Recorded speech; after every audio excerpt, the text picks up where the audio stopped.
the delivery dates of Social Security payments, and $1,400 fourth stimulus check update. This one including a highly focused check. Today we'll be focusing on people receiving Social Security including retirement, ssdi, disability, VA beneficiaries, SSI, RRB. I have gathered all the important details, everything you need to know right here in this video. So without further ado, let's jump right into it. Alright guys, we have got some exciting updates for you regarding delivery dates of Social Security benefit payments. Many people are eagerly waiting for $1,400 stimulus check. Specifically, we'll be focusing on Social Security beneficiaries, people on low income, fixed income. Those are the people. So let's get right into it. Alright, now let's understand the stimulus check situation. Well, let's talk about the current financial situation and where we currently stand. Talking about the current financial situation, money is the tight thing for many low income and fixed income households. But I wanted to provide you some assurity that I'm right over here to provide you the support, the help in any way, shape, or form that I can. So let's deep dive into the details, what it exactly means, and where we currently stand in the fourth stimulus check. Alright, now Congress is currently working on several legislation. We are talking about Social Security reform, and it's worth keeping eye on to important announcement from federal government and the Congress regarding stimulus check update. However, guys, before we deep dive into the specifics, let's understand the purpose of the stimulus check. Now, talking about the exact mechanism how stimulus check are introduced into the economy, this usually happens when Federal Reserve decides to issue a stimulus check. It's up to them. They usually assess the state of the economy, they assess the economic needs and determine how much money is required to help out people to recover from the current situation. And the money is then printed out and injected right here into the economy. However, guys, it's very important to note that Federal Reserve provides stimulus check not out of their kindness, but they do really understand when people receive their money through stimulus check, rebates, or any financial support that they are going to provide to the people. Instantly, people will be going to spend those money, spend those stimulus check into the economy for various sorts of a reason in various different sectors to get basic necessities, foods, groceries, and other items. And here's the thing, the spending of the money, the spending of the cash is crucial for boosting the state of the economy. Now, the main intention behind stimulus money is to encourage quick spending. So rather than saving those stimulus check in your bank account, getting interest, accumulating those money, government recognizes the importance of getting that money right here into the economy through people like us. They know the importance of getting money into economy efficiently. When people spend their stimulus check on groceries, clothing, food items, and other essential items, any goods or services, then the money flows through various sectors into the economy. Ultimately, a positive net impact is generated in entire economic sector. Numerous studies have shown that stimulus checks are a very effective way to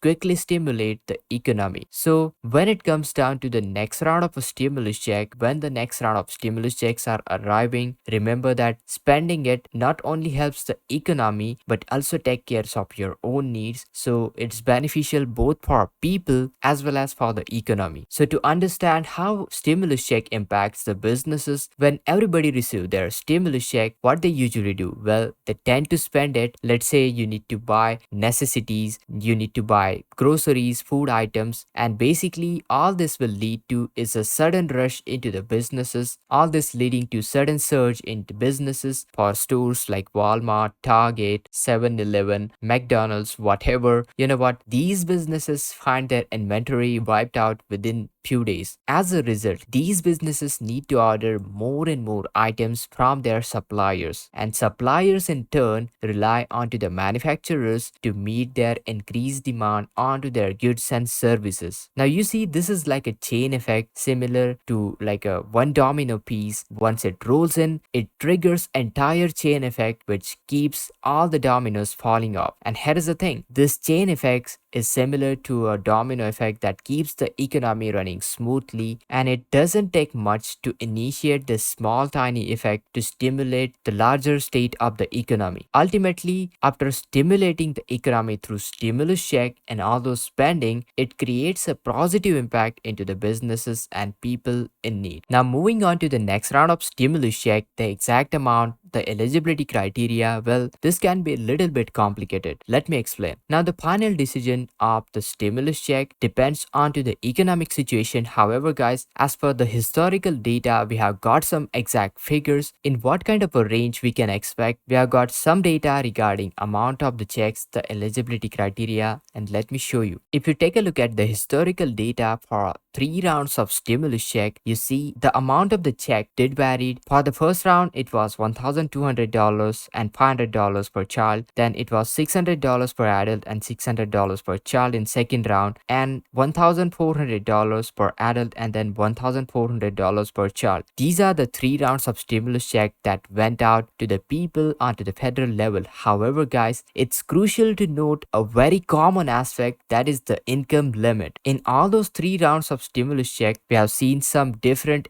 income limits. So we should see onto the first round, those earning up to $75,000 as a single filers and $150,000 married couples filing jointly are eligible, while in the second round, those earning up to $87,000 as a single filers and $124,500 for married couples were eligible for the stimulus check. And in the third round of the check, we got $107,000 for single filers and $214,000 for married couples filing jointly. So the final decision whether to issue stimulus check or not depends on to the income limits. So whether you fall within the income limits. Now, which income limit are they going to implement if the next round is approved? It's up to the Congress to decide, but we can see it could be between $75,000 for single filers or up to $150,000 for married couples, or it could be $87,000 or $124,500, or these limits right over here. If economic situation was similar like we have experienced in early 2020s, it's likely that similar criteria for the income threshold is used this time as well, and the amount for the stimulus check would be pretty much in the same exact range. So it could be ranging from $1,200 to $2,000. So it could be anywhere between $1,200, $1,400, $1,800 or $2,000 depending on the exact eligibility criteria, the fund availability from the government. It's very important to note that government issues stimulus check to stimulate the economy and support businesses. The last round of stimulus check went out and approximately 85% of the population, so around 280 million Americans were included. So it is expected that fixed income, low income beneficiaries such as people receiving Social Security, SSI, SSDI, VA survivors, those are most important group of beneficiaries will be most likely included in the next round of stimulus check. But here is the thing, guys, I can't 100% sure predict what will be going to happen into the future. For that, we'll need to check out the exact factors influencing the stimulus check. When it comes down to the factors influencing stimulus check, timing and the approval of stimulus check, it depends on various factors, particularly the severity of economic crisis, whether we are in a deep dark period of recession, and how does government acknowledges it, whether government sees it as a tiny little inflationary period, is it just a small dip down and quick recovery, or if it's a deep recession and then we need a longer time to recover, then in that scenario government response would be definitely that we need to step in to save the economy, because there is no other option for them to save and recover the economy by sending out the stimulus check. That's why checking out the certain key indicators can help us gauge the possibility of another round of stimulus check. Now, one of the crucial indicator is the jobs market, the unemployment rate, the unemployment number. When economy shows the signs of contraction, the jobs number tends to decline very rapidly. However, when the jobs are gained, it indicates the businesses are growing rapidly. Another sign is startups are emerging and more people are being hired, and this results in higher tax revenue. Therefore, monitoring the jobs market is very crucial for the economic growth and overall possibility of stimulus check. When governments see those signs, they usually employ a strategy called quantitative easing, which is in easier terms known as sending out stimulus check. It basically involves injecting money into the economy to basically increase the the rate of inflation, which keeps people employed, and stimulus check circulates the money in the form of quantitative easing. Like the name suggests, quantitative easing has to be a specific amount of the stimulus money. The government should recognize how much money is required. If they send out too much money into the economy, that will cause too much inflation, and that is bad for the economic growth. Now guys, as of right now, no official approval has been given for any value for the stimulus check, whether it's $1,200, $1,400, or $1,600, $2,000, or any amount for that matter. So it's very important to be up to date. Once I get any latest information, I will keep you posted. Moving forward, let's take a look at July 2023 Social Security Benefit Payment Schedule. On the 3rd of the month, those who received Social Security before May 1997, check out 3rd July. If your birth date falls between 1st to 10th, check out 12th July. If your birth date falls between 11th to 20th, check out 19th of the July. If your birth date falls between 21st to 31st, check out 26th of the July for your benefits to be deposited in your Direct Express mails or bank account.